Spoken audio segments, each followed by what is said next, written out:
The German Shepherd stood alone in the center of Old Mill Road, a shadow carved against the chaos of a swirling snowstorm.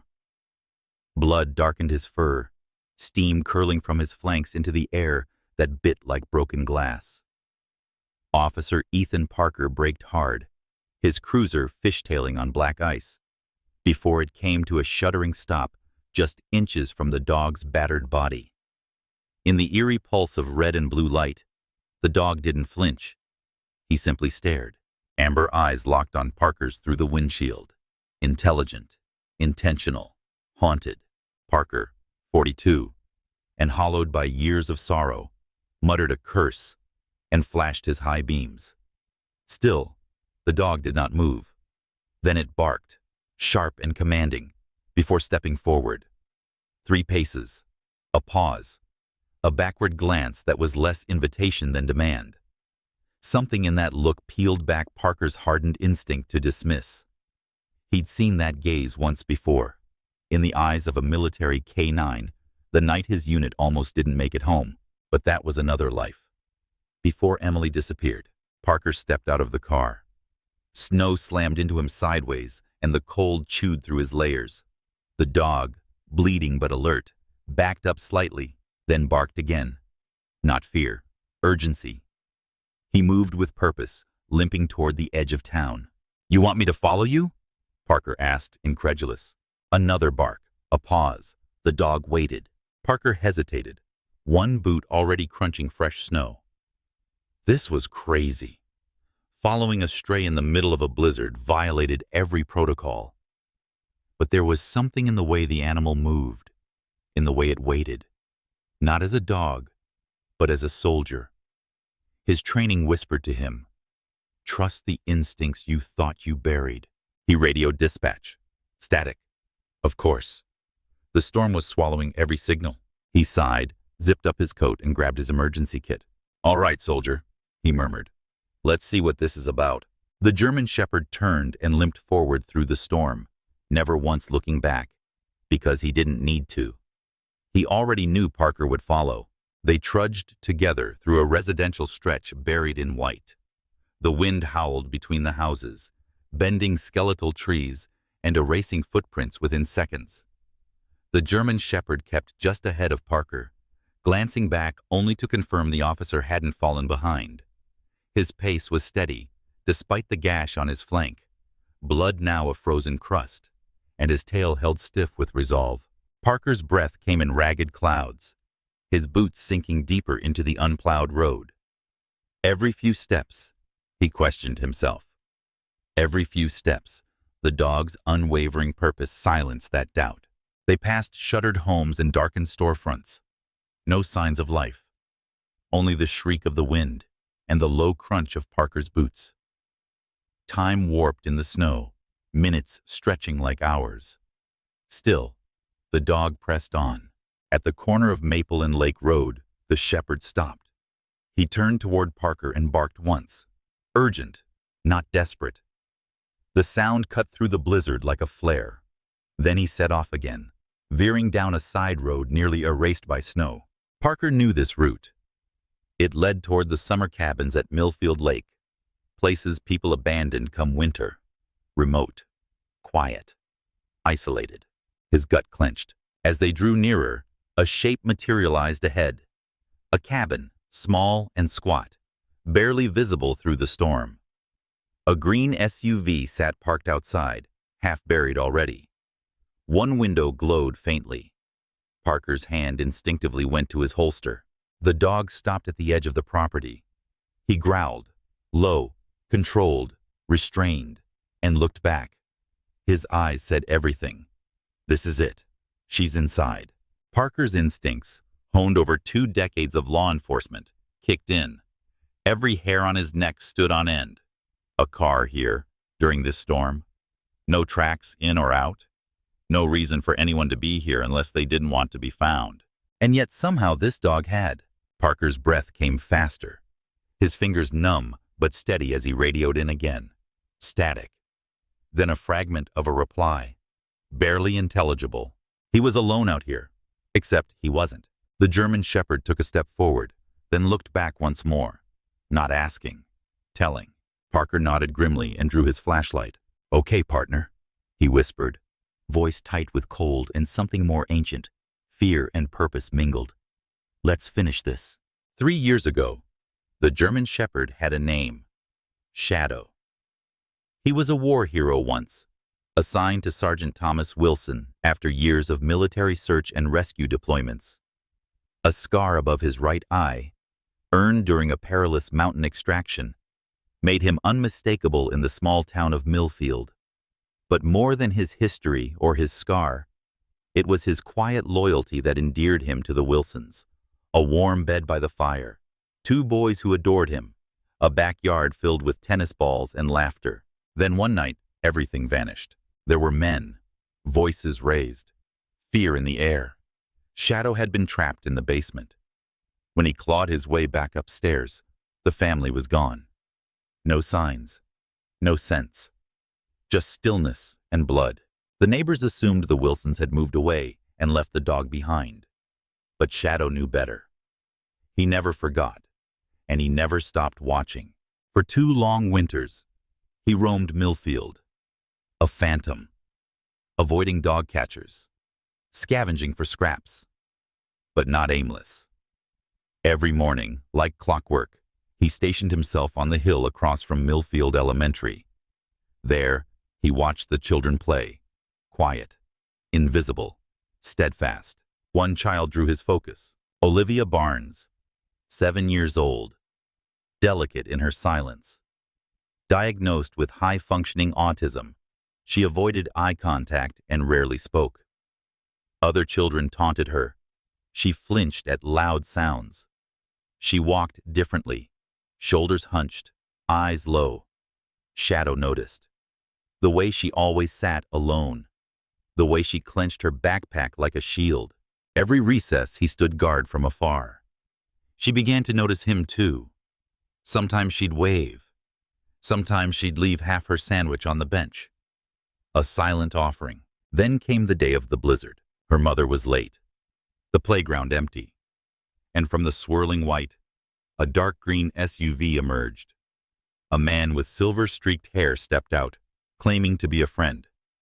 Said Olivia's mother had been in an accident. Urged her to come with him. Shadow's ears snapped forward. Something in the man's gait screamed deception. Too smooth, too calculated. As Olivia hesitated, the shepherd descended the hill. When she spotted him, her voice rang clear and pure. "Shadow!" A single word, the first she'd spoken freely that day. The man, Manning, whirled at the sound of Olivia's voice. "Get lost, mutt," he hissed, stepping between them. Shadow did not back down. A low growl rumbled from deep within his chest, his stance protective but measured. Manning grabbed Olivia's arm, too hard, and dragged her toward the SUV. She cried out. Shadow barked sharply, fury and instinct rising in tandem. But the vehicle's doors slammed shut before he could reach them, and with tires spinning against the ice, the SUV sped off into the blizzard. But Shadow followed. Through snow and wind, through twisting roads and fading tire tracks, he stayed on the scent. His side ached, blood weeping from the reopened wound beneath his fur. But he didn't stop. He couldn't stop. The SUV led him to the outskirts of town. Lake Road, near the frozen water's edge, where an old cabin sat buried among pine trees. He watched from the shadows as Manning dragged Olivia inside. Her terrified cries pierced the wind, then went silent behind a slammed door. Shadow circled the cabin, searching for an opening. Through a cracked window, he could hear Manning's voice on the phone, flat and transactional. "She matches the profile. No developmental issues. Price goes up in this weather." The words meant nothing to Shadow, but their tone meant everything. This man was not a rescuer. Shadow had seen darkness like this before, during missions in remote villages, when children disappeared and bodies were never found. He couldn't save Olivia alone, so he did the only thing he could. He ran. Back through the storm. Toward help. Toward the one man in town still out in the weather. The one who still wore a badge. Shadow remembered the lights, the sirens. He remembered trust. When the police cruiser appeared, he placed himself in its path, not by chance, but by choice. This wasn't instinct. This was intention. The cabin stood like a secret in the snow, barely visible through wind-lashed branches and frozen breath.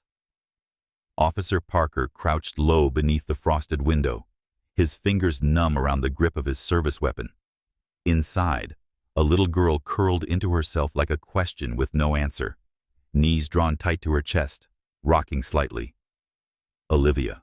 A man paced the floor, phone pressed to his ear, voice flat and dangerous. Parker didn't need to hear much. The glint of fear in Olivia's eyes told him everything. This wasn't a misunderstanding. It was a kidnapping. Shadow stood at his side, silent, muscles taut with discipline and purpose. Parker whispered, "Let's circle, find every way in." Together, they ghosted around the cabin's perimeter. One man, one dog, both trained by war and loss. They marked the doors, the windows, the blind spots. The German Shepherd paused near the back window, ears forward, tail low, listening. Inside, Manning's voice had risen. "The buyers are coming by ferry, tomorrow night. This one's perfect. Quiet, pretty, obedient." Parker's stomach turned. This wasn't just a kidnapping. It was trafficking. He tried his radio. The signal stuttered, broken by snow and distance. They were on their own. He looked at Shadow, still alert, still watching. "You brought me here. Now let's finish what we started."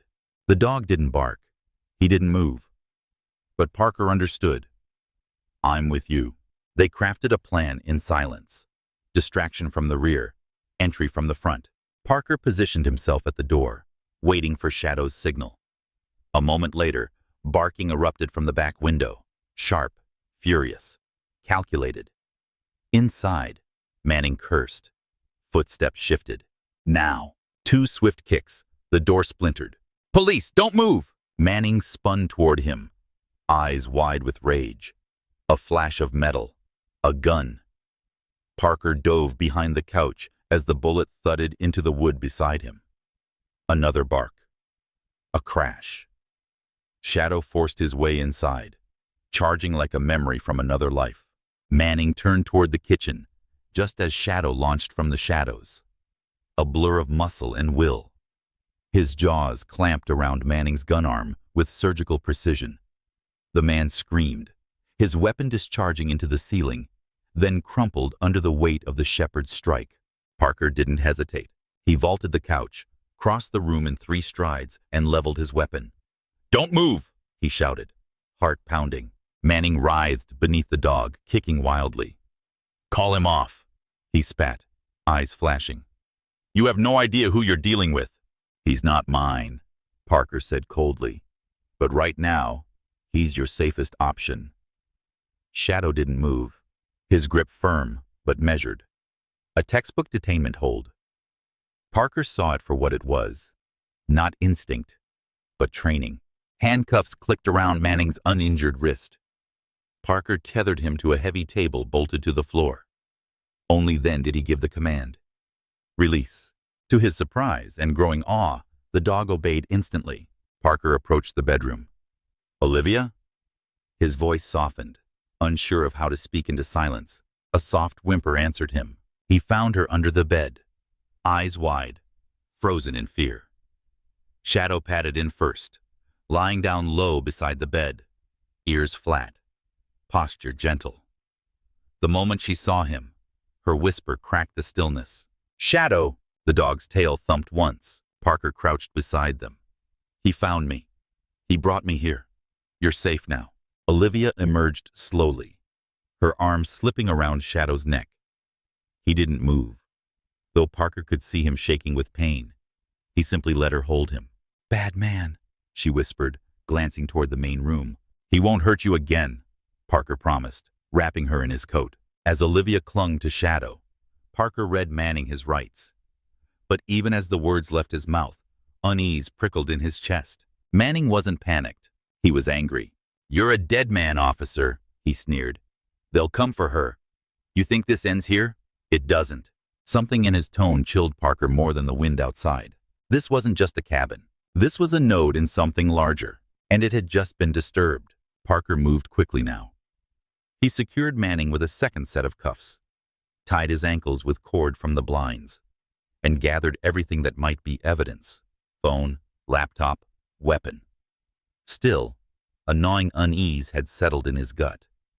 Manning had seemed too confident, too sure he wouldn't be alone for long. He wrapped Olivia in a blanket and tended to Shadow's wound with a dish towel from the cabin. It had stopped bleeding, but the damage was deep. Still, the dog didn't whimper. His focus never strayed from Olivia. "We'll go on foot," Parker told her softly. "My car's far, but we'll make it." She nodded, small, brave. They stepped into the storm. Snow battered them, carving ghost shapes in the darkness.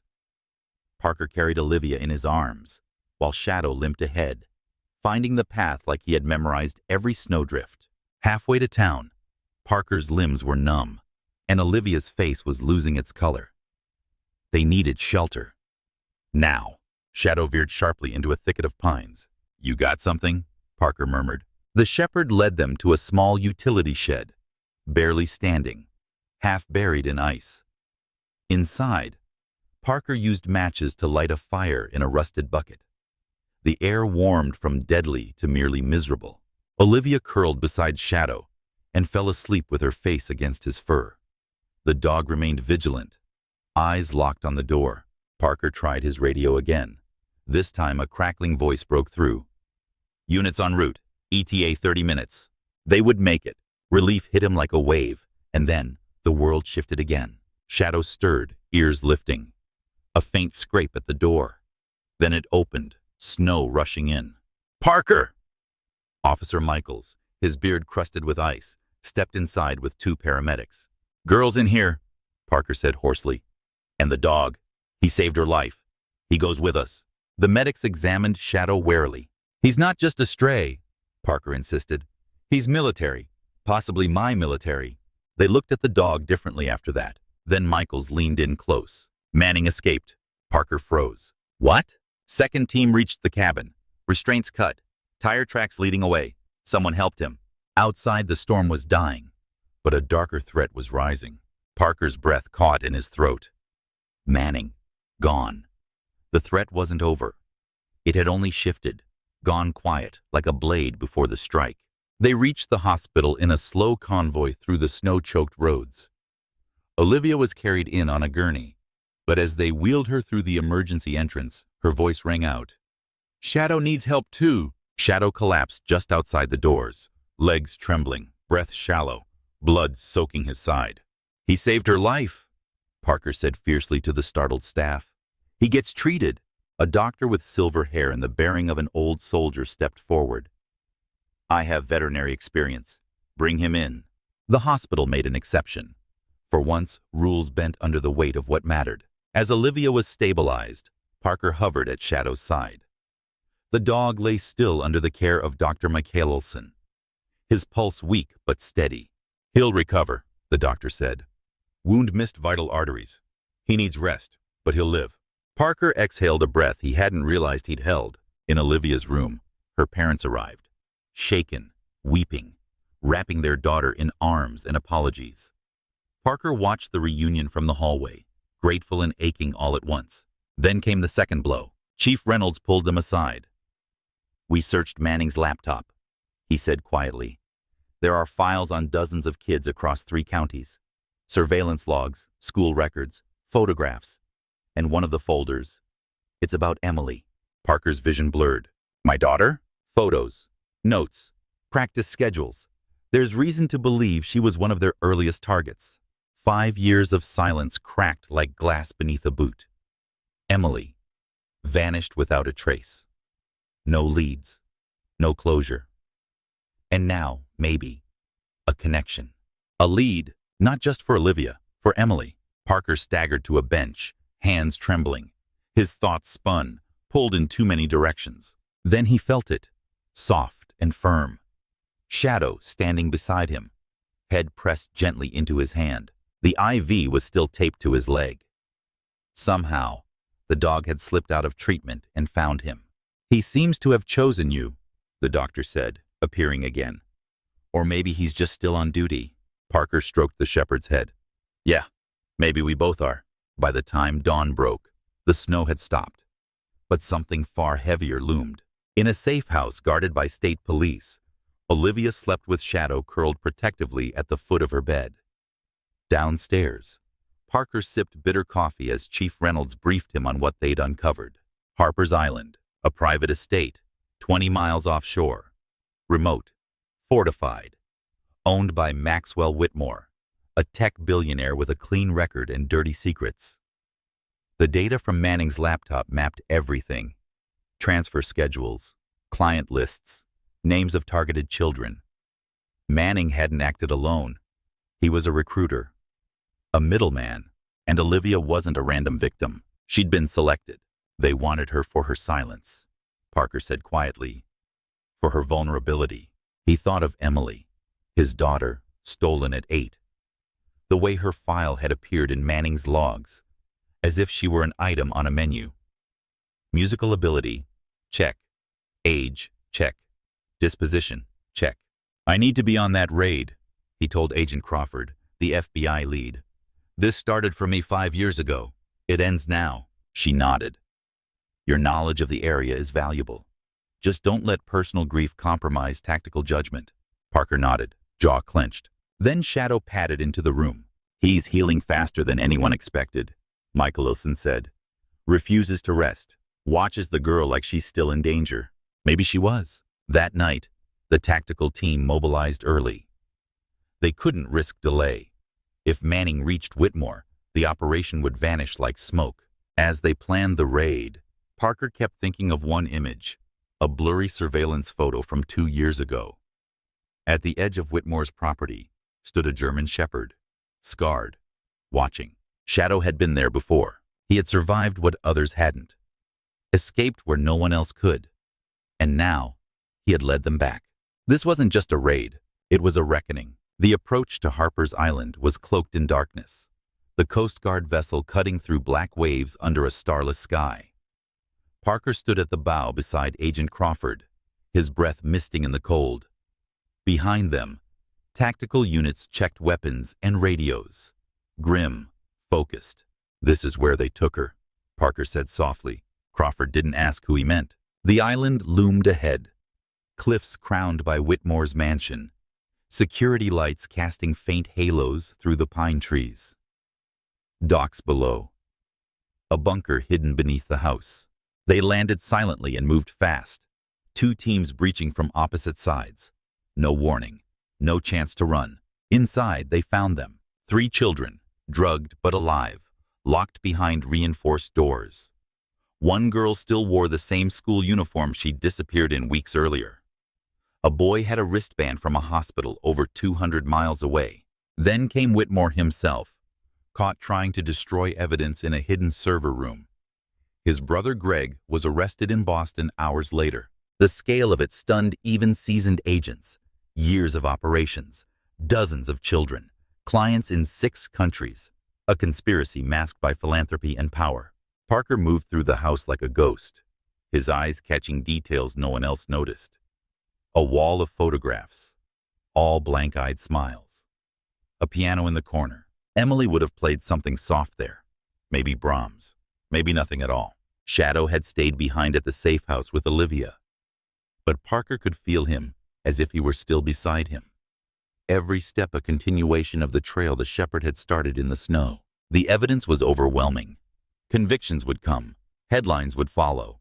But Parker didn't care about the trial. He only cared about the photo Crawford showed him later. A surveillance image of children being led from a dock. One girl had dark hair, a gap-toothed smile. Emily, she'd been here, and maybe, somewhere, she still was. Spring came late to Millfield, but when it arrived, it felt like forgiveness.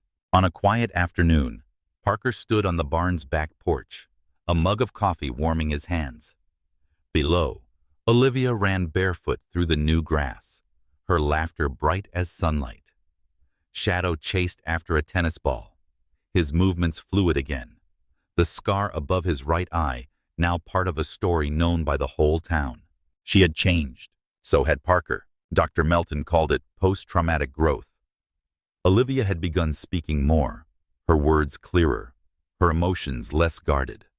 Shadow had become more than a pet. He was her anchor. The adoption had gone through last week, official now. But they all knew the bond had been real from the moment she called his name in the snow. Parker turned as Thomas Barnes joined him. "Any updates?" he asked gently. "Whitmore's trial starts next month," Parker said. "With Manning's testimony and everything from the raid, conviction is almost certain." "And Emily?" The words hovered in the air like dust. Parker swallowed. "They traced her to Eastern Europe. Records confirmed she died 2 years after being taken. Pneumonia. No treatment." Thomas didn't speak. He didn't need to. Some griefs just existed, without answer, without cure. "I buried her last month," Parker added. "A memorial. Her mother flew back for it." Thomas placed a hand on his shoulder, the silence between them full of understanding. In the yard, Olivia giggled as Shadow leapt skyward to catch the ball. "She's come alive again," Thomas said quietly. "Because of him." Parker nodded. "And because she was brave." The dog returned the ball, tail wagging, tongue lolling in a wide, unguarded smile. "Did you ever figure out how he knew where to find you that night?" Thomas asked. Parker thought for a moment. "He knew me from my service days. I think he remembered. And maybe he knew I needed to be found, too." They stood in silence as Olivia wrapped her arms around Shadow's neck and whispered something in his ear. The dog leaned into her gently, his eyes soft, his job done for the moment. Later that evening, Parker visited the safe house once more. The kitchen smelled of fresh coffee and home. Olivia ran to greet him, Shadow faithfully beside her, tail wagging. "Officer Parker," she beamed. "Shadow did the high jump again." "I saw," he smiled, crouching. "Impressive. Still a soldier at heart." She threw her arms around him in a spontaneous hug. "Thank you for finding me." He hugged her gently, emotion catching in his throat. "Shadow found you," he whispered. "I just listened." As they sat down for dinner, Parker felt something shift inside him. Not the ache of loss, but the quiet pulse of purpose, of healing. Later, when he checked on Olivia before leaving, he found her curled in bed. Shadow nestled at her feet. She stirred, her voice soft. "Shadow says the answers you want are in the water." Parker froze. "What did you say?" She blinked, half asleep. "Where the boats go." Outside, wind rustled through the trees. But inside, everything was still. Parker closed the door gently, Olivia's words echoing in his mind. They had found justice for many,